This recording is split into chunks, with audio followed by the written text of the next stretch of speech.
సరే ఒక చిన్న ఎగ్జాంపుల్ అయితే ఎక్స్ప్లెయిన్ చేస్తాను, single dimension or one dimension example తీసుకొని. ఓకేనా? సో స్ట్రింగ్ అనేది నా data type. Okay, square brackets ఇది నా యొక్క అరే నేమ్ అనమాట. అంటే అరే నేమ్ అంటే వేరియబుల్ నేమ్ అని కూడా చెప్పుకోవచ్చు. సో ఇది నాకు స్ట్రింగ్ వేరియబుల్ ఆఫ్ అరే.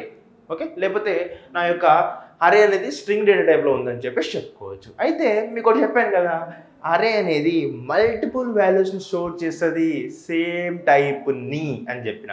అయితే నేనేం తీసుకున్నా, స్ట్రింగ్ కాబట్టి నా దగ్గర మల్టిపుల్ వాల్యూస్ ఉన్నాయి కాబట్టి నేను కర్లీ బ్రేసెస్ తీసుకున్నా. కర్లీ బ్రేసెస్ ఎలా తీసుకున్నా చూడండి, కర్లీ బ్రేసెస్ తీసుకున్నాను, ఇక్కడ కర్లీ బ్రేసెస్ తీసుకున్నాను, ఇక్కడ సెమికోలన్ అయితే ఇచ్చేసిన.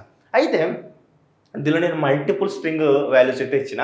ఎలా ఇచ్చానంటే first one biryani, second one chicken tandoori, third one veg thali, fourth one వచ్చరికి నాన్ వెజ్ థాలి.